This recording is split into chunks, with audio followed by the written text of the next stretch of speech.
Hey guys, welcome to episode 16 of the Fastbus Coach, and I'm glad you're here. If you've not followed us, please do, and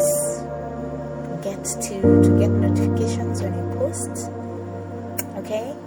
And also go have a listen in the previous episodes if you have not, so that you are able to catch up and learn one or two.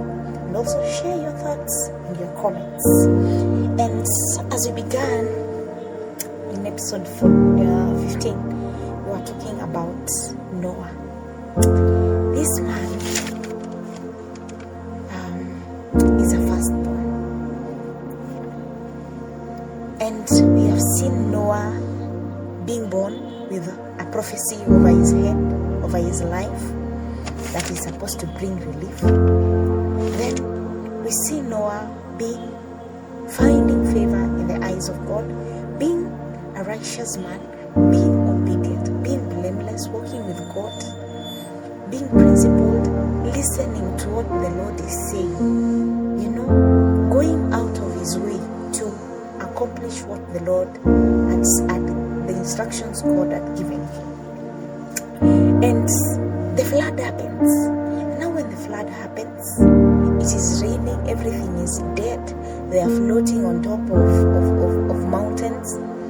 And the Lord remembers Noah.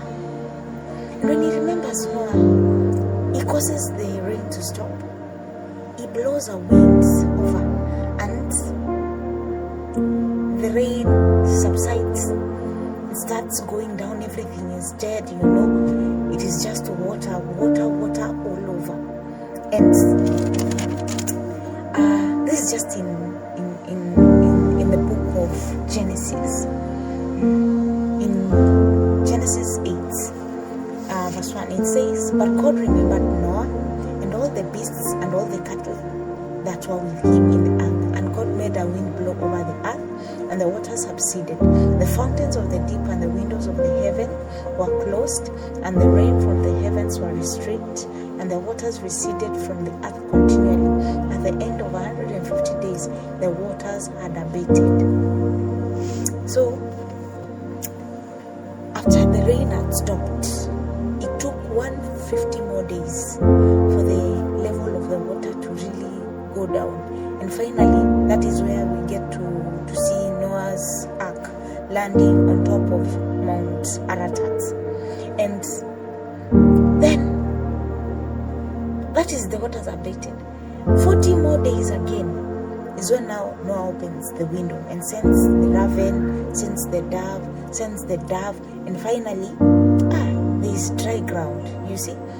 When he sends the dove, he waits again 7 days. Again, he waits again 7 days, So it took a long period for the water to come down. So imagine if Noah had not followed the instruction, being told, take this and this, ensure there is enough food, this kind of quantity.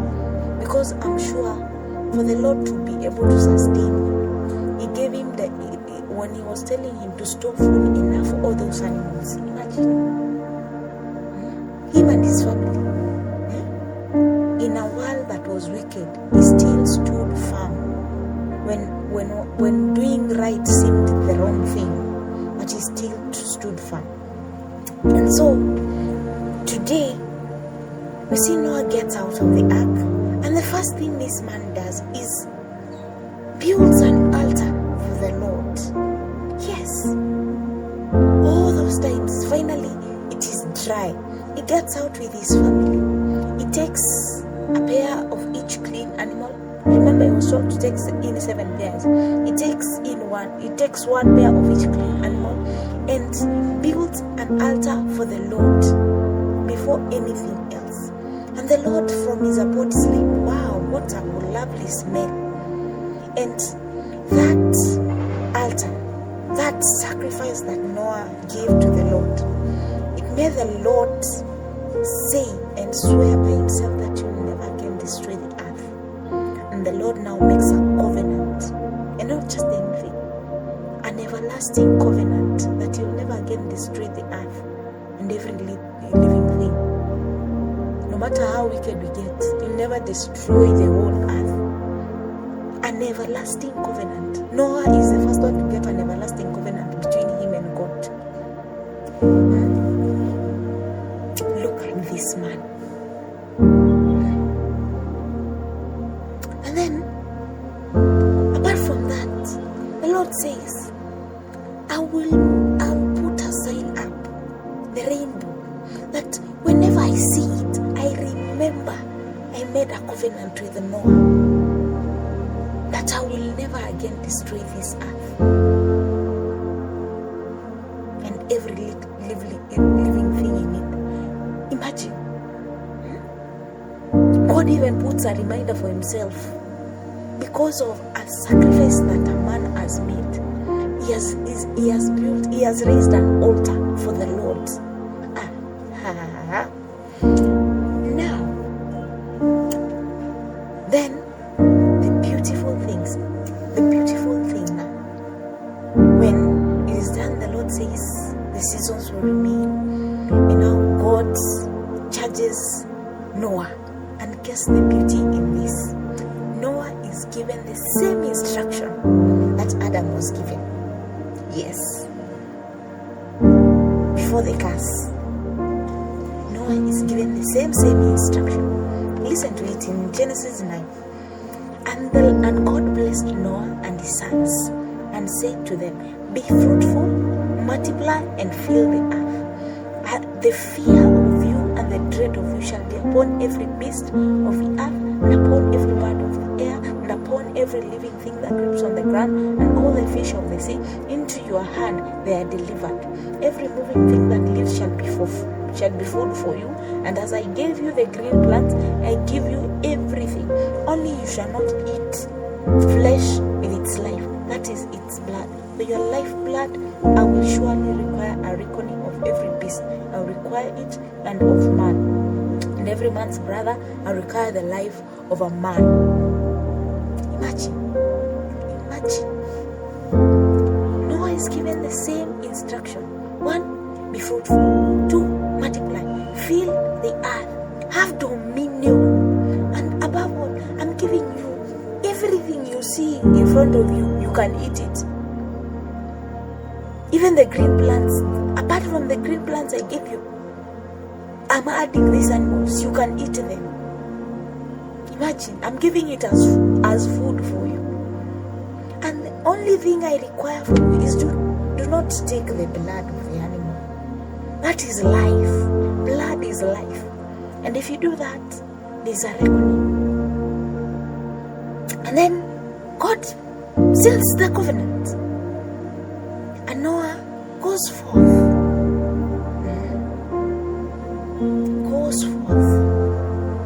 And now, Noah tills the land. You know, now it has been blessed.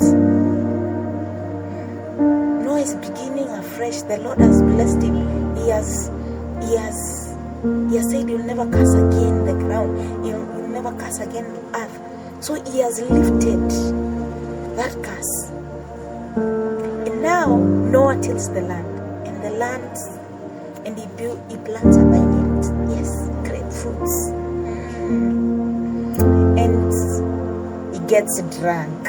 Noah was a drunkard.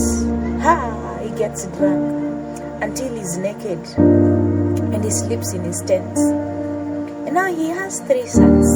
Shem, the firstborn, Japheth, and Ham, the lastborn. And guess who stumbles upon his father's nakedness? Ham. Yes, Ham sees his father's nakedness and goes running to shout, our father is naked.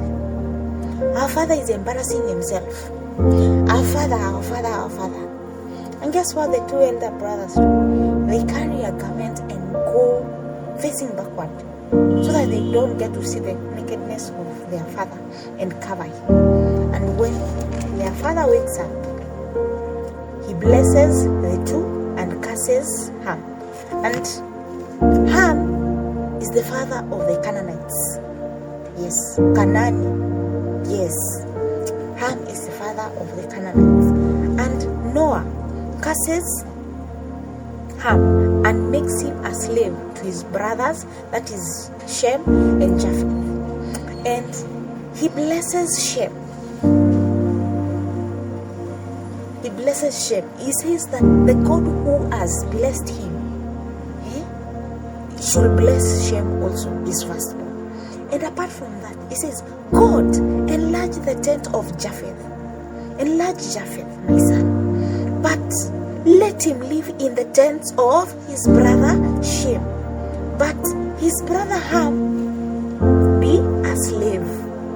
So Shem as a firstborn is blessed twice. One, the Lord should just bless him to whatever angle. But in as much as he's blessing him, and Japheth, the younger one, the second born, as much as the Lord will enlarge him, but he will still live in the tents of his elder brother Shem. And so Noah is here. What are we picking from this man? What attributes are we picking from this man? One, he had a prophecy over his life, and the way his life was aligned, that prophecy came to be fulfilled. Indeed, it became a relief to the toil of our hands and to the ground. The voice of his father, the word that his father spoke over him when he was born, became fulfilled. Despite everything in the earth being dead, he remained because there was a word over his life. Noah was righteous. And because he was righteous and blameless, he found favor with God. And therefore God was able to pour out his secrets to him, his plans. And Noah was obedient to do exactly as the Lord required of him. Noah was principled. Imagine in a world where everyone is doing the wrong thing, until you doing the right thing is wrong. But he stood firm. He ensured his family is. He had young boys, men. They could have said, no, Dad, you got something wrong with you. Why are you forcing us to do these things? Going to look for creeping animals, elephants, 2 by 2. Like, really, Dad? Really? And you see, he had raised his children to believe in the God that he believes in. He had encamped. He had raised his family. He led his family as a priest. And therefore his children were able to submit under the God that he serves. And apart from that, Noah had one problem. He was a drunkard. Of all the things he thought to plant, he just a vineyard. Why? Get drunk until you're naked. He was a drunkard. And the other thing, he loved God. Noah loved God. That is why God keeps saying, the firstborns belong to me. They are mine. He loved God. After staying all that time in the ark, it has rained. You are disoriented. The animals, imagine that state. It's like a prison. Animals are going for their nature inside that ark. You are there in that ark with your family, with your children, with your wives. Imagine. And none of them got pregnant during that time. Imagine, it's nearly 6 months, 6 to 8 months, just sitting inside the ark, waiting for the Lord to tell you, now it is time to get out. And he gets out and builds an altar to the Lord and burns a sacrifice. He didn't feel that it will not be enough. That they already already everything is dead. These are the only species that are remaining. But he chooses out of them, I will still give a sacrifice to the Lord. Wow.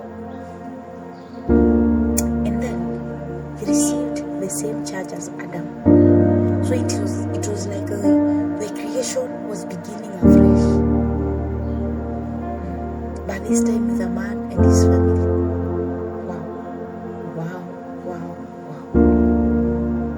So, what prophecy is over your life? What words were spoken when you were born? Are you obedient? Can God entrust you with his assignments for a generation? Can God entrust you? Do you build an altar for the Lord? Imagine building an altar and giving a sacrifice. Make God to establish an everlasting covenant with Noah. So, dear firstborn, are you? Look at the life of Noah. Pick the nuggets from his life and tell me. And as you pray that you shall be a blameless. You shall be a blameless person. That you shall stand for what is right. That when God gives you instruction, you shall follow it to the letter. You shall not question. You shall just follow. You shall do.